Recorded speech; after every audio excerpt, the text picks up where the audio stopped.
Irani yarusha duru nyingine ya makombora dhidi ya Israel na milipuko ikisikika katika miji ya Iran kwa maana ya Tehran na miji yake kadhaa. Unachokiona hapo ni moto ukiwaka baadhi ya maeneo ya miji ya Israel ambako kwa kiwango kikubwa mji wa Tel Aviv umeharibiwa vibaya na ndo moto unaonesha hali ilivyo mbaya zaidi, huku majengo na mazingira mengine yakiharibiwa vibaya kutokana na kisasi cha Irani kwa nchi hiyo. Yes, ni siku ya pili ya kurushiana makombora huku Irani ikifanya wimbi la mashambulizi ya 5 kuelekea katika miji ya Israel. Iran ilirusha usiku wa pili wa makombora dhidi ya Israel mwishoni mwa Jumamosi, yani kuamkia Jumapili, wakati jeshi la Israel likiendelea na mashambulizi ndani ya Tehran na mahali pengine, siku moja baada ya shambulio kubwa la Israel kwenye maeneo ya nyuklia ya Iran na kijeshi juu ya mpango wa nyuklia unaoendelea kwa kasi wa Tehran. Jeshi la Israel limesema kuwa askari wake 7 wamejeruhiwa baada ya makombora ya Iran ya usiku kucha, lakini haikutoa maelezo wapi makombora hayo yamepiga. Jeshi la Israel na televisheni ya taifa ya Irani ilitangaza duru ya hivi punde zaidi ya makombora ya Irani, huku milipuko ikisikika katika baadhi ya maeneo ya Israel ikiwemo Tel Aviv chini ya saa 1 kabla ya saa 6 usiku, wakati baraza la mawaziri la usalama likiwa linakutana na waziri mkuu wa nchi hiyo Benjamin Netanyahu. Maafisa wa zimamoto waliripoti jengo lililoporomoka kaskazini mwa Israel ndani ya saa 1. Jeshi la Israel lilisema watu wanaweza kuondoka kwenye makazi yao kwa ajili ya kunusuru maisha yao. Redio ya jeshi ya Israel iliripoti kuwa kengele zimewashwa kufuatia hofu ya kuvamiwa kwa uhasama huko Eilat, jiji ambalo liko kwenye ncha nyembamba ya kusini ya Israel kati ya Jordan na Misri. Hata hivyo, Iran imethibitisha kifo cha afisa mwingine mkuu wa IRGC katika mashambulizi ya Israel. Afisa huyo Hosro Hassan, naibu mkuu wa kijasusi wa kikosi cha wanaanga cha IRGC, ameuawa katika mashambulizi ya anga ya Israel kwa mujibu wa vyombo vya habari vya Irani, ambapo ameuawa pamoja na kamanda wa kikosi cha wanaanga cha IRGC Amil Ali Hajizaden. Taarifa nyingine ya jeshi hilo imesema rubani wa ndege ya kisasa kabisa iliyoundwa Marekani alinaswa akiwa hai baada ya kujirusha kwa parachuti katika maeneo ya magharibi mwa Irani. Kwa tukio hilo la karibuni, Irani sasa imefanikiwa kuangusha jumla ya ndege 3 za kivita za F-35 tangu Israeli ilipoanzisha mashambulizi yake siku ya Ijumaa. Kati ya ndege 2 zilizoangushwa awali, imedokezwa kuwa rubani mmoja ameuawa papo hapo, huku mwingine akikamatwa na vikosi vya Iran, wakati Iran ikitaka kumtumia rubani huyo kama sehemu ya mtego kwa Israel. Jeshi hilo lilibaini kuwa kwa sasa linalenga lengo la kijeshi huko Tehran, ambapo televisheni ya taifa ya Iran ilisema milipuko pia ilisikika mashariki na magharibi mwa mji huo wa Tehran. Mashambulio makubwa ya Israeli yanayoendelea kote Iran yameuacha uongozi uliosalia wa nchi hiyo na uamuzi mgumu wa kutumbukiza zaidi katika mzozo wa vikosi vyenye nguvu zaidi vya Israel au kutafuta njia ya kidiplomasia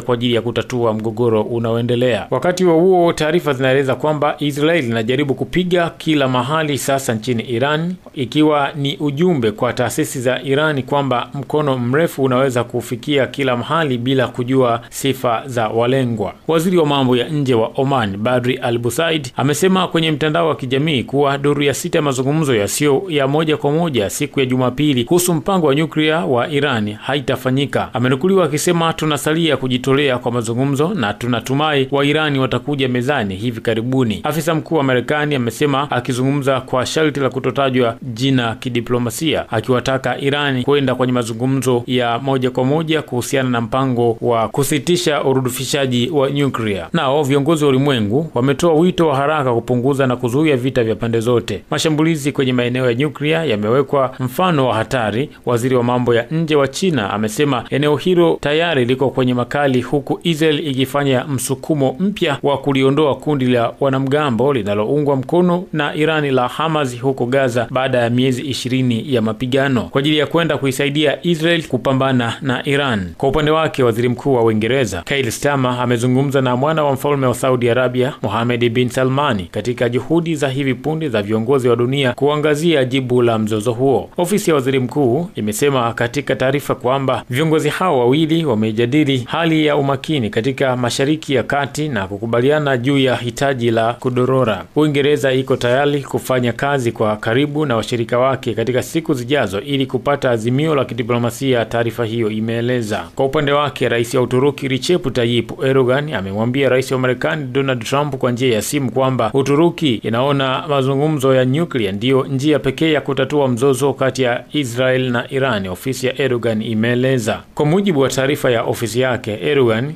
alimwambia Trump kwamba Uturuki inaunga mkono mtazamo wa Marekani kwamba mazungumzo ya nyuklia yanapaswa kuendelea kutatua mzozo huo na Ankara iko tayari kufanya sehemu yake kuzuia kuongezeka kwa kasi bila kudhibitiwa. Mzozo huo pia umemfanya rais wa Urusi Vladimir Putin moja kwa moja kumtafuta rais wa Marekani Donald Trump kwa njia ya simu, ambapo amenukuliwa akisema Vladimir Putin alishutumu operesheni ya kijeshi ya Israel dhidi ya Irani na alionyeshwa wasiwasi mkubwa juu ya uwezekano wa kuongezeka kwa mzozo huo ambao umekuwa na matokeo yasiyotabirika kwa hali nzima ya eneo la Mashariki ya Kati. Msaidizi wa Putin Yuri Ushakov alisema katika taarifa yake. Wizara ya mafuta ya Irani pia inasema mashambulizi ya Israel yamelenga ghala na tanki la mafuta kusini mwa mji wa Tehran, na hata hivyo wanaongeza kuwa viwango vya mafuta katika bohari hizo mbili si vya juu na hali imedhibitiwa. Idara ya zimamoto ya Tehran hapo awali ilikuwa imeonya kwamba bohari ya mafuta ya Shahran ilikuwa hatarini kwa sababu ipo karibu sana na watu wanaoishi katika mji huo. Hazem al-Assad, mjumbe wa ofisi ya kisiasa ya kundi la Yemen, amesema kwamba wakati Israeli inakabiliwa na mapigo kutoka kwa Irani, bado inaendeleza uongo ili kuunda ushindi bandia ili kuficha kushindwa kwake. Upande wa Israeli, watu 14 wamejeruhiwa magharibi mwa mji wa Galilaya, ambapo huduma ya dharura ya mji huo imeeleza. Huduma ya dharura ya Israel Magen David Adom MDA inasema takribani watu 14 wamejeruhiwa katika nyumba ya ghorofa 2 huko magharibi mwa mji huo wa Galilaya. Rais wa Iran Masoud Pezeshkian amesema kuwa matokeo ya Israel ni tangazo la vita, huku rais wa Marekani Donald Trump akionya Iran mkataba na Marekani kuhusu mpango wake wa nyuklia ili kuepuka maafa zaidi. Kwa upande wa nchi nyingine za Mashariki ya Kati, mamlaka ya usafiri wa anga ya Syria imesema kuwa anga ya nchi hiyo itafungwa kwa usafiri wa anga hadi hapo Jumapili asubuhi kwa saa za huko. Nchini Israel, kundi la kutetea haki za binadamu la Israel B'Tselem limeikashifu serikali yenye msimamo mkali na isiyodhibitiwa ya nchi hiyo, ikieleza uhalifu wake dhidi ya Palestina huko Gaza na ukingo wa magharibi wa mto Jordan, huku kukiwa na mzozo mpya ulioanza na Irani. Katika taarifa yake imesema tunaionya kwamba Israeli inaweza kutumia upotoshaji wa tahadhari ya kimataifa ili kuongeza mashambulizi yake kwa Palestina, B'Tselem iliandika katika taarifa iliyochapishwa kwenye mtandao wa kijamii. Wakati mamilioni nchini Israeli na Irani wanakabiliwa na mashambulizi ya makombora,